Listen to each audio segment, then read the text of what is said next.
Hello students, how are you? I am doctor का पाठक। आज मैं आपको जो वर्तमान समय है आधुनिकीकरण में वर्तमान समय में आधुनिकीकरण में हम शिक्षक को कौन कौन सी कक्षा में शिक्षण विधियों का प्रयोग करना चाहिए ताकि बच्चों को अच्छे से लर्निंग हो, उस विषय में मैं आज इस वीडियो में आपसे डिस्कस करूंगी कि हमें कौन कौन सी विधियां ऐसी सटीक पढ़ाना चाहिए ताकि बच्चा अच्छे से लर्न कर सके। तो उसमें पहली जो विधि है वो है चाइल्ड सेंटर, बाल केंद्रित शिक्षा।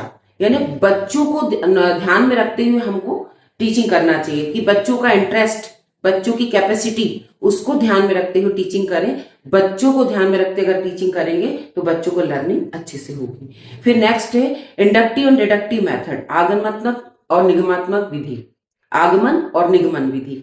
तो आगमन और निगमन विधि क्या होती है मैं बताती हूँ आपको कि आगमन विधि में हम किसी एग्जाम्पल के द्वारा, कुछ उदाहरण के द्वारा बच्चों को स्टार्ट करते हैं और फिर हम डिडक्टिव मेथड पे आते हैं, तब उसका फुल कंटेंट बताते हैं।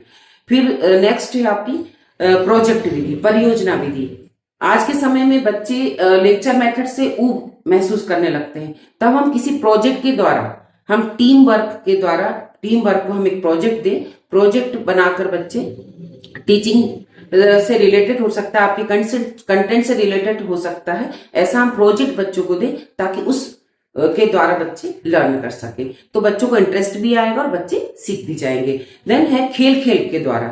तो आप कुछ तो आप लेक्चर मेथड से पढ़ाएं, लेकिन कुछ कंटेंट ऐसे हैं जो हम खेल खेल, भ्रमण, इसके द्वारा बच्चों को बताएंगे तो बच्चे जल्दी से लर्न करेंगे और बच्चों को इंटरेस्ट भी डेवलप होगा। फिर जो मॉडर्नाइजेशन है, तो हम डिजिटल या ई लर्निंग के द्वारा, इनके द्वारा बच्चों को पढ़ाएं, क्योंकि आजकल टेक्नोलॉजी का जमाना है, तकनीकी का जमाना है, तो हम बच्चों को तकनीकी के द्वारा ही शिक्षित करें।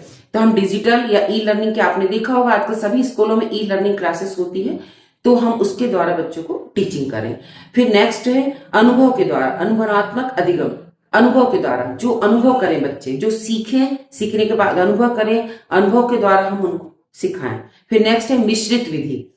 अब हमने सेपरेट सेपरेट विधि की बात तो कर ली, लेकिन ऐसा संभव हो सकता है कि हम एक ही विधि के द्वारा पढ़ाते जाएं? नहीं, तो हम क्लास में लेक्चर मेथड से भी पढ़ाएं, प्रोजेक्ट विधि के द्वारा भी पढ़ाएं, डिस्कशन के द्वारा भी पढ़ाएं, डिजिटल के द्वारा भी पढ़ाएं, पर हम सभी विधि जहां जैसा कंटेंट हो हम उसका प्रयोग करें। जहां भी हमारे बच्चों को जिस मेथड के द्वारा अच्छे से लर्निंग हो रही है और उनका अचीवमेंट अच्छा हो रहा है, तो हम उस विधि के द्वारा पढ़ाएं तो ज्यादा उत्तम होगा।